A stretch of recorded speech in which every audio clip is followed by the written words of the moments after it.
Hi, this is David Davis from VMworldVideos.com. I'm Eric Siebert from vSphere.com, and we're here at VMworld 2011.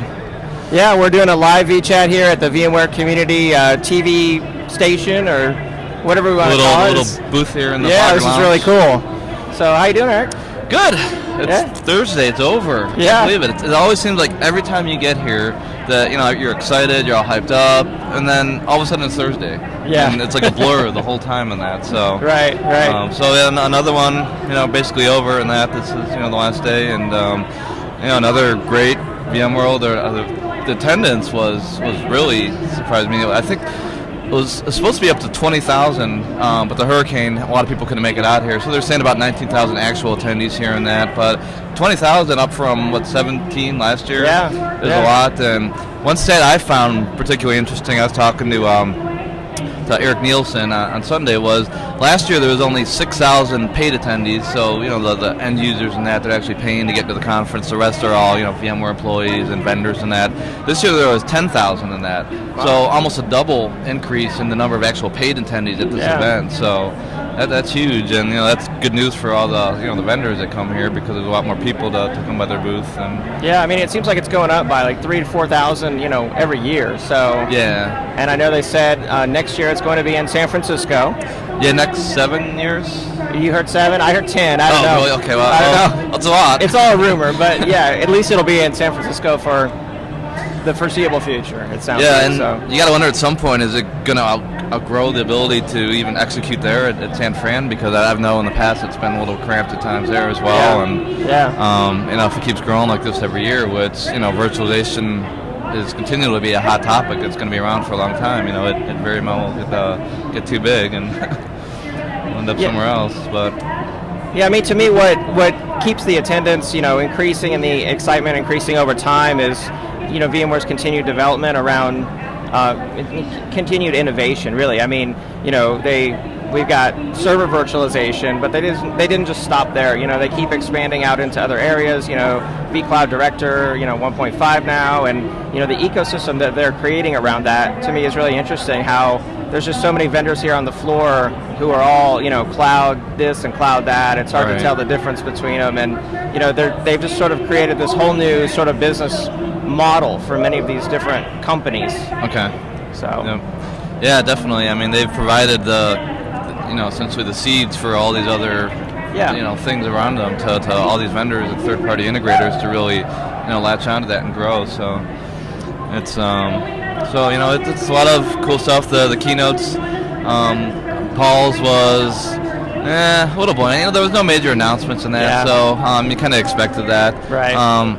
It was interesting to hear from the customer perspective that they did on Paul's keynote, where they brought up customers from some big companies and that to kind of explain their challenges and how they solve that with virtualization and that. Yeah. And then Steven's keynote was, to me, always the most exciting one. And this time he even saved some new product announcements. When I came to VMworld, I kind of thought I knew all the products they were going to be talking about, but Steven had saved some that I'd never even heard of before, like this Project Octopus and the appblast, Horizon, and then they had the Cloud Foundry thing, the Micro Cloud Foundry. Yeah, the Micro Cloud Foundry, and then what is the application integration with vCenter Ops, that he talked about at the end, to get insight into the applications actually running in the virtual machines, and Yeah, I thought they did particularly well at demoing the mobile platform. Me too. I really where they liked had that guy come up on the stage acting like a typical worker. Yeah. And that, taking his VM desktop with him to his phone and all that. So we're finally seeing the fruition of that MVP thing that they announced a few years ago, which I don't think people expected it to be something else. I think back then they expected it to be like you're running ESXi on your phone and then you got operating systems. Well, it's not really that. It's more about the client virtualization, like a VDI thing where you actually just have a desktop that's on your phone, that's your work stuff and that, so it doesn't really affect what's running on the phone itself. So. Yeah. And I mean, to me, it just appears so much more useful than just having access to a desktop on your phone. Yeah. It's designed for a mobile device. You've got these different applications, and I really liked his demonstration with the iPad. Yeah. How he had VMware Social Cast, the new Oh, for the app catalog, the app catalog, the different applications he could pull in, and then he used that appblast to actually like edit the spreadsheet. The spreadsheet, in native Excel. Yeah, native Excel. Yeah, that was sweet. I really like that appblast stuff. It'd be interesting to find out more about that. That was really neat. Yeah, I'd like to know like where is that application actually running? I mean, where is Excel.exe running? Exactly. You know? How is it getting streamed to the phone and that? Work. And, But it appears so very useful and functional. I mean, I can see myself using that kind of thing, you know. Whereas before, without that demonstration, it was sort of abstract, like you said. What are you going to run? Workstation on your phone, you know? Right. So You know, who wants iOS and Android on the phone? That's not what it's about. It's about getting your access to your data, your applications on your phone and your environment. That's it really all kind of comes together now. Yeah. And that's what that vision was, where they were showing the worker on his desktop, provisioning his own desktop automatically, and getting the applications he needs, taking that mobile with him to the phone, to an iPad or wherever in that, and to be able to kind of work anywhere. Right. And that, so definitely interesting. So, what do you think about the sessions? What kind of sessions have you gone to? A lot of storage ones. Really? And that's being with HP now, it's kind of focusing on storage stuff. So, of course, I was on the quiz show that we did. Yeah, you were actually a competitor on the quiz show. One of the contestants on The Price is Right. Yeah. So. I sat in the front row, and it was amazing. It was fun and entertaining. John Troyer was in his mirror ball jacket, disco ball jacket, and he was animated and excited, and each of you had buzzers, like a real game show. You could buzz in, and at one point Chad's buzzer didn't work. Well, yeah, he was pounding on it so hard he pushed in the plastic. It's and there's so many big names on the panel along with you. I mean, my team, we had myself and Chad Sakic, Jason Baki, and Mace, and the other team they had Vaughn Stewart, Tom Howarth. Who else was over there? Drawing a blank now. Can't remember. Two other big names though. And then the VMware team came in, and there was Kit Colbert, John Arashi, Frank Denneman, Massimo. A lot of big name people that we talk to on Twitter sometimes, and post some really deep technical content. So. And then the judges were Duncan Epping and Eric Sloof. And the mystery judge that didn't show up. Who was that? Well, I heard it kept touting a mystery judge. Yeah. And then I thought it was going to be Steve Herrod. But never showed up, so I'm guessing that he got tied up. We need to ask John, who was the mystery guest? So that never happened. But overall it was a lot of fun. It was meant just to be more of a fun. It's not really an informative session where we're teaching the crowd things and that. They did learn some things about what does ESX stand for, and a lot of maximum configuration. Yeah, a lot of maximum configuration. I actually studied the max configs and the licensing entitlements beforehand, and that just to kind of review them. I noticed you got a licensing entitlement question. Because I studied it like a half hour before there. I made sure and looked at the exact totals for each 32, 32, 32, 64, 96. So it was fun, and then beyond that, other sessions and that. Said I've been focusing on a lot of the storage sessions and that. I found them to be the ones I've been to be pretty good content quality and that. Good. I went to the SmackDown VDI SmackDown one today, the storage heavyweights, which was basically pitting up. It was a panel run by Chris Wolf with Chad Sakic from EMC, Vaughn Stewart from NetApp, and then Mike Capone, who I work with at HP. Okay. And then I forget the guy's name, but somebody from Dell as well. Okay. And it was just basically how you're solving the challenges with VDI. What do you see as a trend? What are customers doing right? What are they doing wrong? And all that stuff. So that was good. How about you? Any great sessions or? Had time for any? No, I mean, other than the ESXi quiz show and my session that I did with Kendrick Coleman, those are the only sessions I've been able to go to. Yeah, this is the first year. I think I've gone to maybe one every year, and this one I think I saw 5 or 6. That's great. That's great. Yeah. But how'd your session go? It turned out really well. I mean, when I was heading towards the session, and I was concerned because the crowd was streaming out because it was 4 o'clock, and I was like, oh no, it's 4 o'clock. People are going to go to dinner early or something. So I was concerned about the attendance, in the time slot. But we had a ballroom that had held 1,200. Oh wow! And by the time we started our presentation, almost every seat was full. Oh cool. Yeah. So we were like, whoa, this is great. Always good to see. Yeah. So, I mean, we had a lot of new tools, that have been added since last year, and this year we added a lot of videos. We had a lot of videos to play. Okay. Videos like showing the tool in action? Showing the tool in action. Oh, that's cool. That definitely helps. Yeah, it was cool. And you can actually see it like that. I like that. It was good. It was a challenge for us a little bit to try to explain, all these different things we're clicking on the screen. Okay. But I think it added a lot, to the presentation. Okay. So yeah, overall a great session. Cool. What about, have you gone to any labs? No. I went by there once and it was a little too crowded. Yeah, I heard there's a lot of long lines. That's what I heard. 2 hours to wait for a lab. That's just, I don't know if they just haven't didn't expect this crowd or whatnot, but I've heard the labs are really good. I mean, there's a little bit of delay, of course, because these are running in the cloud somewhere, and but I also heard somebody was saying they were getting a fast pass. Like on the first day, if you go to 4 labs all in one day or something, you can get a fast pass, and then you can cut in line in future labs. Oh, really? On future days, yeah, I don't know. So they have different programs like that. But yeah, I mean, I think the labs are very beneficial. What about the party? What did you think of the VMworld party last night? I didn't go. You didn't go? Well, I didn't go to the first part because I'm just really not into the band and that. And it's usually, I wish they'd do it in a more. They should have had the whole party out by the pool and that. Because being stuck in that room where the the general sessions are just doesn't feel like a party atmosphere. Yeah. And that So I went to the pool party, and then the pool party was great. We had both sides of the Venetian and the Palazzo pool. It was all outdoors. They had mermaids swimming in the pools.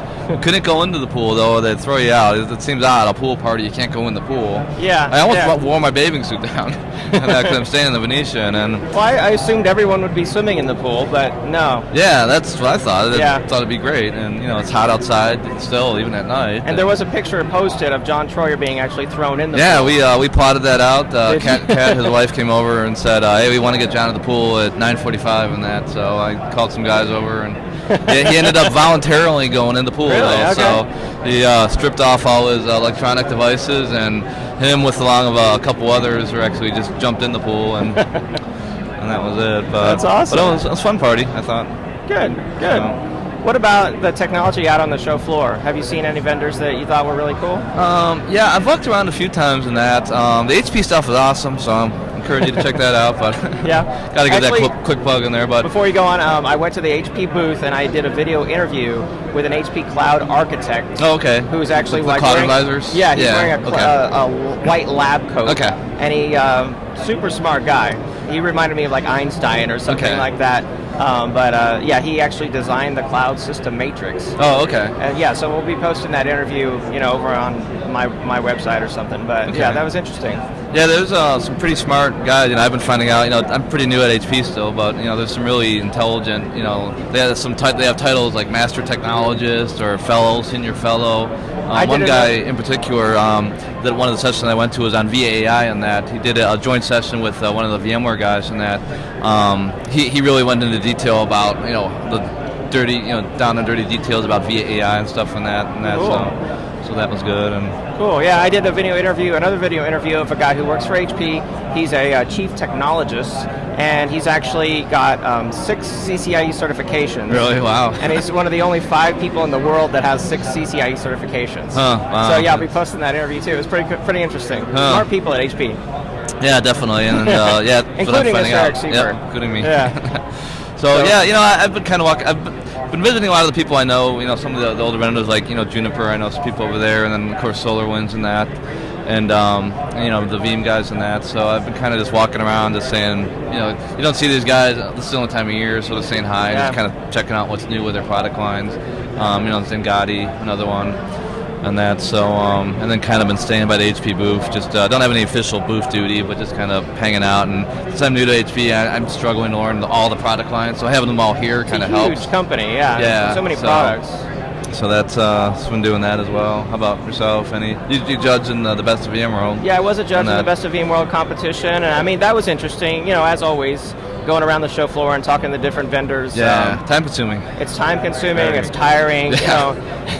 But you also learn a lot. I like building the relationships, networking with the vendors, and learning about their products. I enjoy that part of it. That's what I found too when I did it. It really helped a lot in that area. So I was a judge in the security category and the my category.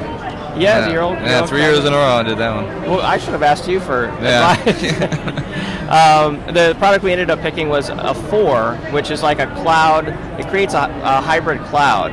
Okay. So it's like a virtual machine on your private infrastructure and a virtual machine in your hosted public cloud, and it creates a secure tunnel, and then it fences off and encrypts the public side.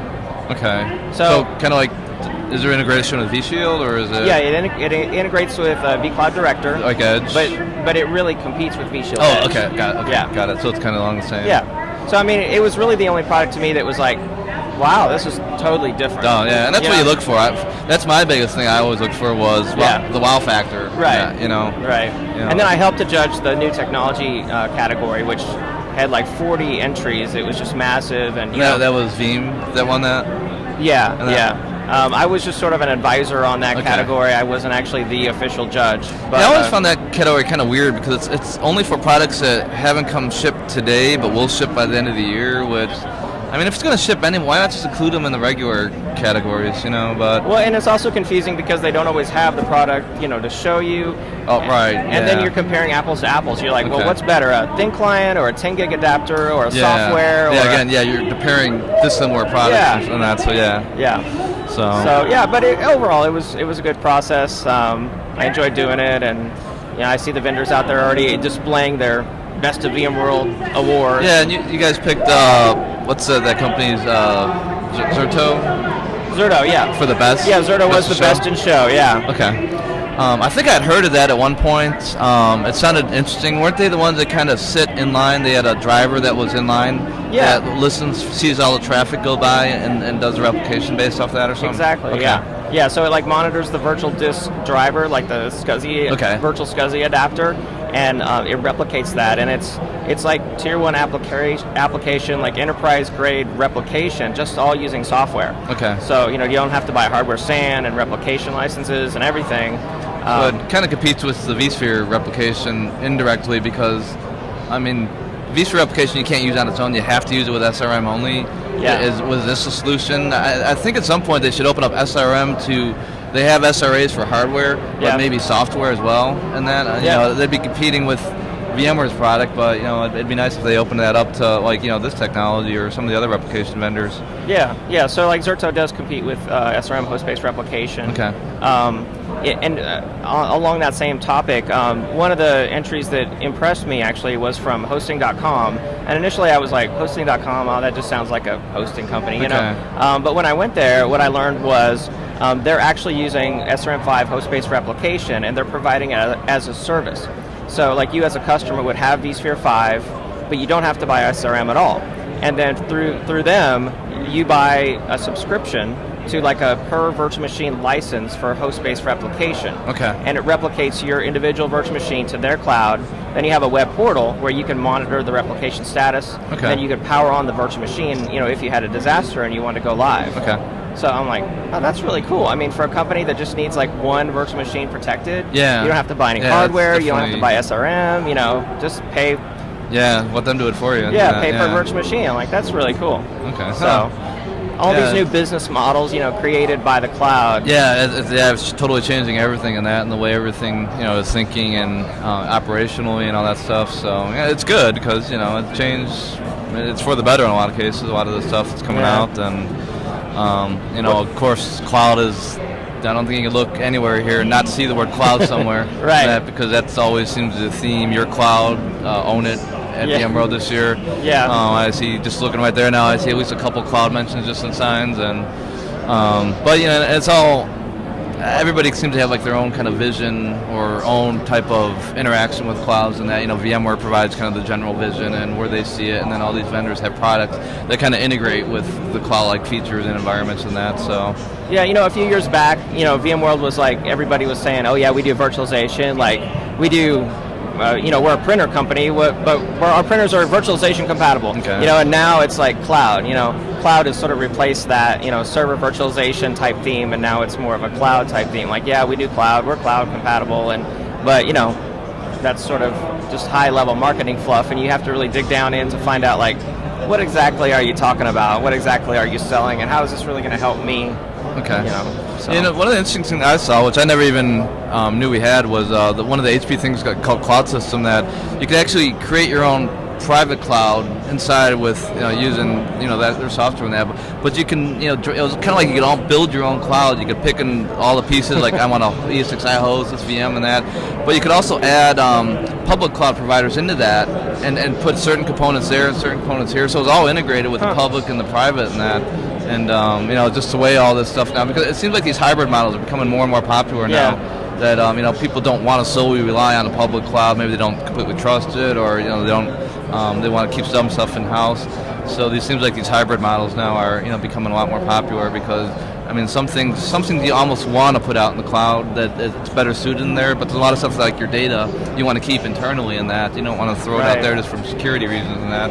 Yeah. So. Yeah, I was excited about this Project Octopus thing. Yeah, the Dropbox for the enterprise. Yeah. And that. Yeah. VMware seems like they're moving. Well, so in some cases, more and more to software as a service type models. Like they have SocialCast and they have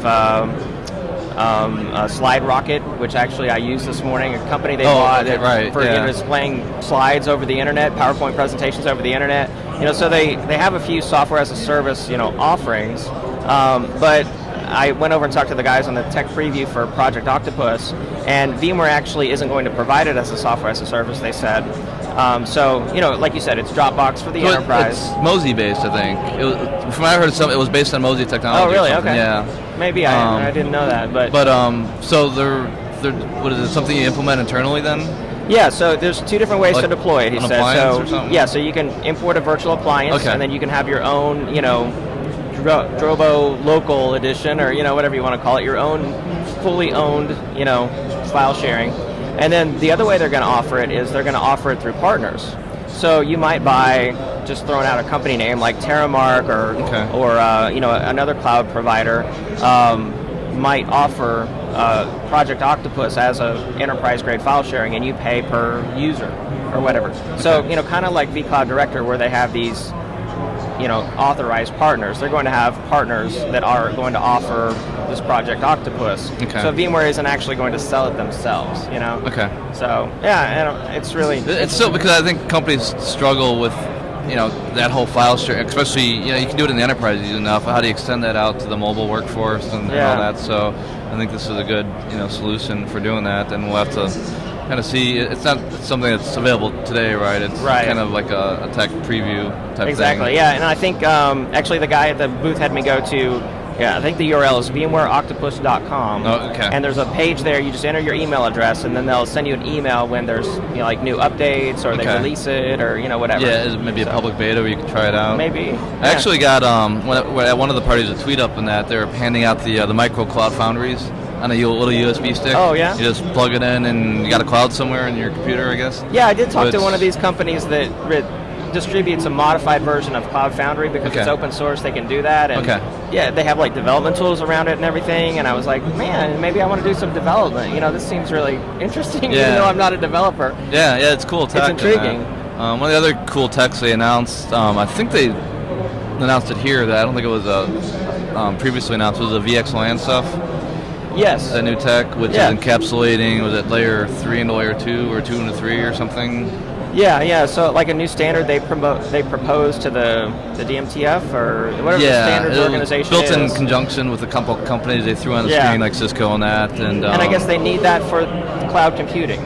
Right. What I understand. Right, to be able to encapsulate that stuff. And it seems like it caught a lot of people by surprise that they were doing that. Even Scott Lowe was like, what the heck is this stuff? He was kind of stumped by it a bit, and wanted to kind of find out more and understand it better to kind of figure out their angle and where they're going with that. But another new tech.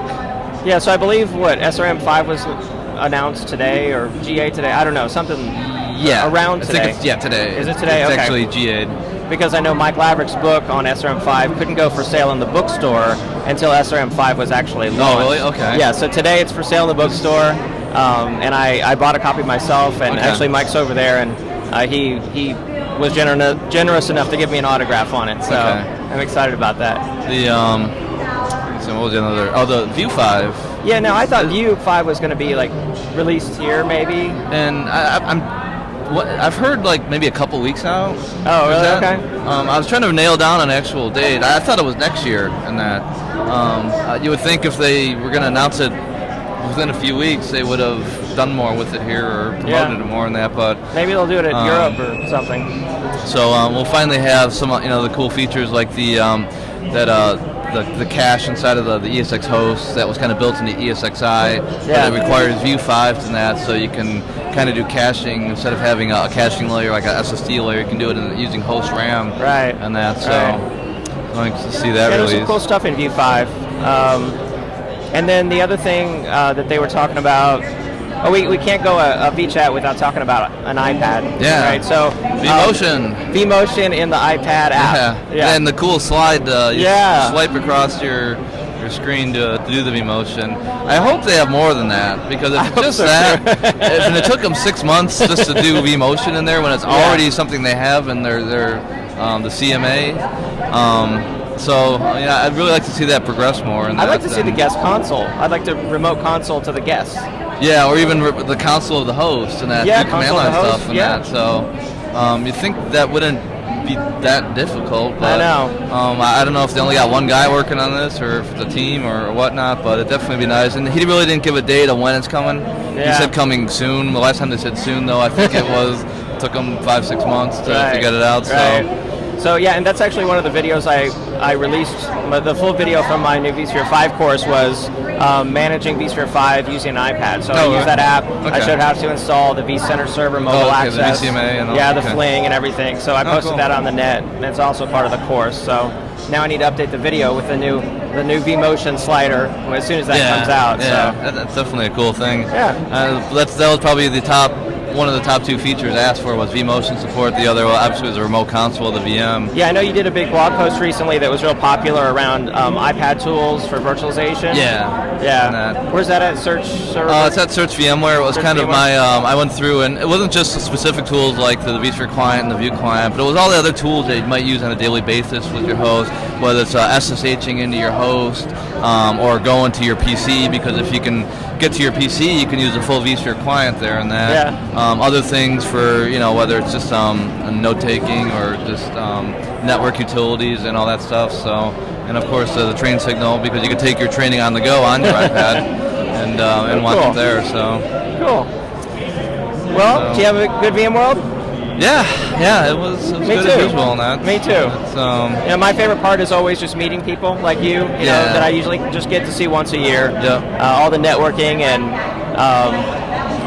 sharing of knowledge, you know.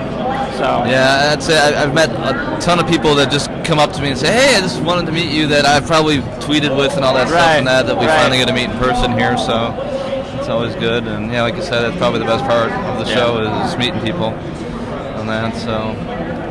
Well, thanks for being on the vChat with me. Sure. It's been a lot of fun. Yeah, it has, and it's back to our normal lives after today. Back to work. Yeah. So, thanks, all right, Eric. well, great. Yeah, thank you. See ya.